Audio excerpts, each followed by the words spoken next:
Chuck Lorre produced 69 episodes of television this season and wrote 35 of them. I'm Riley Chow of Gold Derby, here with him now. Now, I feel like had it not been for the pandemic, we would have gotten another dozen episodes out of you like normal. You were working on 4 shows, you still managed to produce the only pilot that was done 4 upfronts. Now you finally have some time off for what I feel like is maybe the first time in like 20 years. So what are you doing with this vacation? I'm writing. I'm working on season 3 of the Kominsky Method, and doing the best I can to supervise the writing on Young Sheldon and Mom, Be Positive, Bob Hearts Abishola, all of which are extraordinary writing staffs. So I just kind of, I'm just the annoying one who comes in late and offers suggestions. Okay, so it's just business as usual then. Yeah, I suppose. But all the work is happening at home. There is no commute. Now, what I find so fascinating about the Kominsky Method is that I feel like this is the closest thing that we've gotten to a pure Chuck Lorre vision, in that this is your first directing credit in 15 years with a pilot. It's your first solo writing credit in 23. Normally, I have these enormous... You've done some research, haven't you? That's right, yeah. I guess, okay. Yeah, so you wrote most of these episodes yourself. Mm-hmm. Obviously, on Netflix, you have fewer limitations on what kind of content you can do, how long the episodes are running. How much do you feel like this is accurate in that, like, this is the show that you always really wanted to make? Oh, I don't think I can approach it in quite that macro type of scale that you're discussing, the one that I've always wanted to make. I know that it's a tired cliche, but it has been a labor of love. It really has. It's been an opportunity for me to write without censorship, to write without time limits, to write without an audience, to write. These are little films that flow into each other. So 8 half hours is a 4-hour story with twists and turns and whatnot. And I've never had that opportunity before to extend a story beyond the half hour, because I simply wasn't trained that way writing 4-camera network sitcoms. I was trained to not anticipate an audience having been there the week before. If you're doing an ongoing series of stories in a network show, there's a strong likelihood that some of the audience watching any given episode will not have been there the week before. So they won't know what you're doing if you're in the middle of a story. On Netflix, one of the surprise benefits of that, putting all the episodes out at once, is that if in episode 3 or 4, you're dealing with certain kind of story point or a character arc, you know very well that the audience has seen episodes 1, 2, and 3. So they're with you, and you can continue a story without worrying about having to catch them up. You don't need to do a previously on cold opening. You can just know that the audience has, in all likelihood, has not started in the middle. So it's interesting you talk about writing these longer stories. I felt like the first season of the Kominsky Method really was this, kind of like a 4-hour movie. There's kind of a clear arc of, Michael Douglas dealing with his money issues, for example. The second season, I found it was kind of more like a middle chapter, kind of just like continuing to hang out with these guys. I'm wondering if that was intentional in how you approach the writing. What was intentional about the second season was I wanted to move away from the melancholy that was pretty pervasive in the first season. The first season ends with the loss of a loved one for Alan Arkin's character, and him trying to deal with that, and Michael Douglas's character Sandy trying to help in whatever way he can while dealing with his own issues. So I wanted the second season to suggest that there's hope, that even after a terrible loss, like a spouse of 45 years, whatever, the length of a very long marriage and a wonderful marriage, that even after something as traumatic is that there's hope that life goes on, and that I was struck many years ago. I was fortunate enough to be friends with Tom Poston, and who I was a big fan of as well. And Tom lost his wife of many, many years, and it really, I watched it, kind of take him down, really. And then he ran into a woman he dated in the 50s, Suzanne Pleshette, and they started seeing each other, and it was wonderful. It was just wonderful to be around them, because they were like a couple of kids in love. It was a remarkable experience to see that don't count anybody out. There's the potential for life to reinvent itself is always there, and that very much played into how I worked on the second season with Jane Seymour running into Alan Arkin's character at a funeral, and rekindling a relationship that they'd had. In this case, it was in the 60s during the Lyndon Johnson administration. Yeah, so now you're heading into the third and what will be the final season of the show. Mm-hmm. Yeah. Ultimately, you'll have done, I guess, about 24 episodes, which is what you normally do for a single season of one of your other shows. This one's taking place over 4 years. How long did you see the show going? And I didn't. I didn't have any. First of all, I was. This has been a series of great, wonderful surprises for me. Michael Douglas read my script and said, "Yes, I'll do this."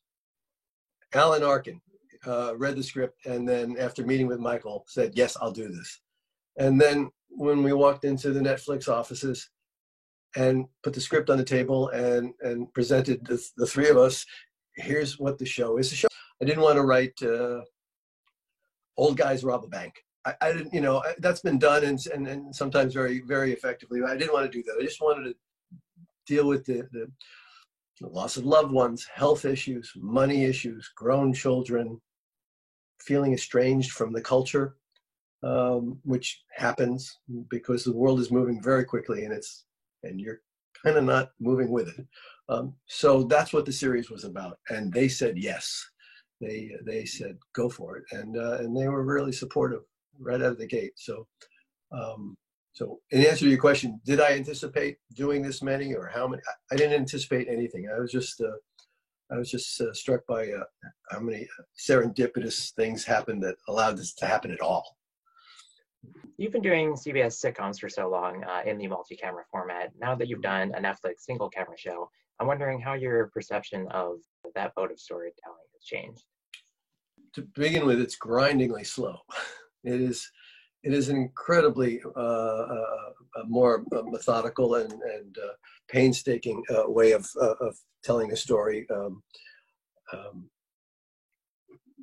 A 4-camera show in front of a live audience is 4 days of rehearsal, and then putting the show in front of an audience. It's a little bit of theater, with the exception that if an actor misses a line, or if a line doesn't work, we have the chance to do it over again, which you wouldn't do in the theater. And the audience in those 4-camera audience shows, the audience is very much a factor. They dictate the pace of the show. They dictate the rhythm of the show. The actors have to hold for laughs and then continue as if this conversation is still going on in a very, and it requires a little bit of skill to do that. It's surfing that laugh, and then the scene continues, changes the rhythm and the syncopation of the scene. That's not the case in a film arena, which was new for me. I mean, people who make movies and whatnot, it's just, I'm saying nothing interesting here, but for me, it was new. And I fell in love with it. I really did. I love the idea that the actors create the rhythm of the scene, and to some extent the editing does as well. But the audience is not participating. You're and there's an intimacy to that you don't have in the 4-camera environment. Plus, the camera gets closer. When you're shooting a sitcom, if you watch Seinfeld or any classic sitcom going way back, you never get in close like you would in film. the actors are pretty much seen in full form, or maybe from the elbows up. So the power of the human face isn't quite as present as it is when the camera gets in close for a reaction or a moment. So again, old news for people making movies, probably discovered during Birth of a Nation, but it was new to me. We're doing this chat because you've been nominated for another Emmy. The Kominsky Method is up for Outstanding Comedy Series, as were, The Big Bang Theory and Two and a Half Men previously for you. You've won many other awards, the Golden Globes, Critics' Choice Awards, Television Critics Association. You've also been getting many Lifetime Achievement Awards. I'm wondering, is there anything that you've been holding on to that maybe you don't necessarily want to share now, but you're kind of waiting to share when you finally win an Emmy? That's a very clever question. Damn you. That's a very clever question. No, I have nothing. I have no back catalog of comments to make if I were ever to be given the opportunity to make them. In all likelihood, I would probably start crying and saying words like grateful, grateful, grateful, and try and get out of there as fast as I can before I made a fool of myself. But nothing specific that I'm holding on to. No.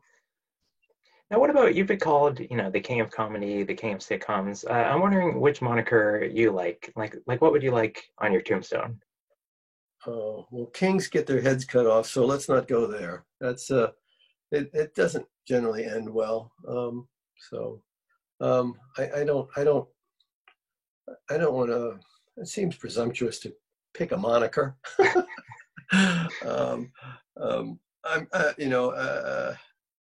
I was really fortunate. The truth of my story is I was a journeyman musician for 17 years, and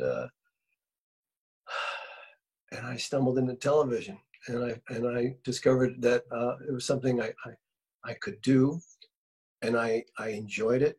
It was exciting. It was performance, because I was always doing those 4-camera shows and audience shows. So like music, it involved a response from an audience.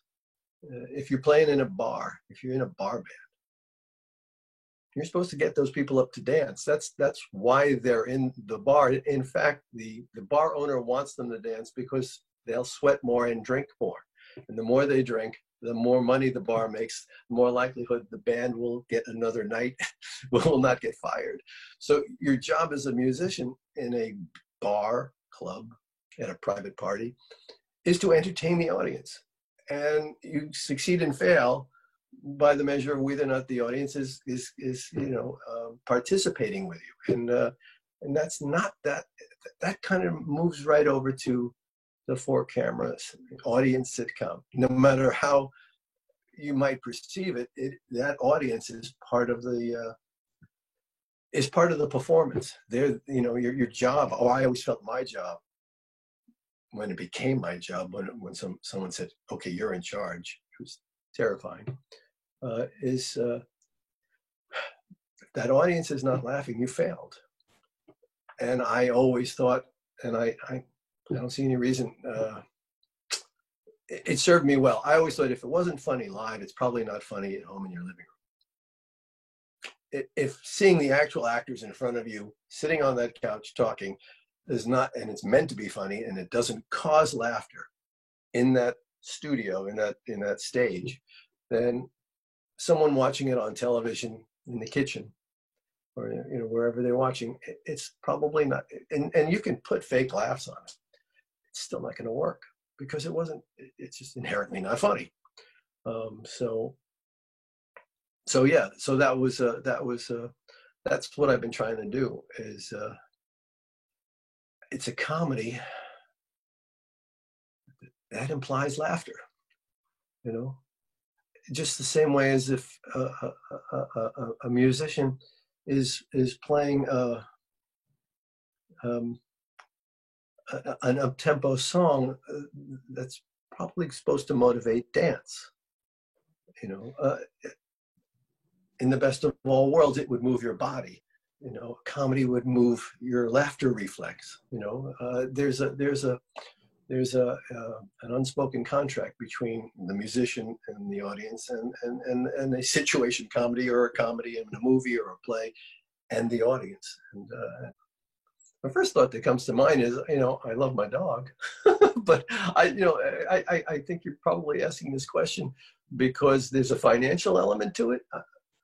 Because, this is going to sound so presumptuous and I'm going to regret it, but one of the great gifts of having had a successful run in this business is I woke up one day and I realized that I'm really very grateful and very happy. I don't need stuff. I got a couple of cars. I got a beautiful house. I don't collect stuff. If I after we end this, I'll think of a thing. Obviously, okay, here it is. When I was a working musician, I was just struggling. I was struggling to pay the rent.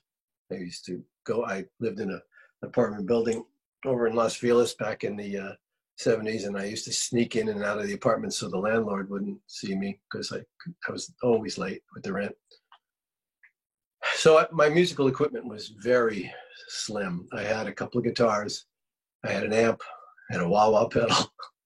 That was it. And that was all there was no question that was all I could afford, and barely that. And so now I've been able to buy some instruments that I could have only have dreamed of back when I was playing professionally. Guitars that were just, impossible to even consider, that I can now own and enjoy, and play. So I'm still playing. I just still hopeful that I'll have this as a backup career. All right, Chuck. Well, thanks so much for taking the time to chat. We look forward to seeing the third season of The Kaminsky Method. We waited a very long time for that renewal. Yes, we did, didn't we? Yeah. Thank you very much. Yeah. Take care.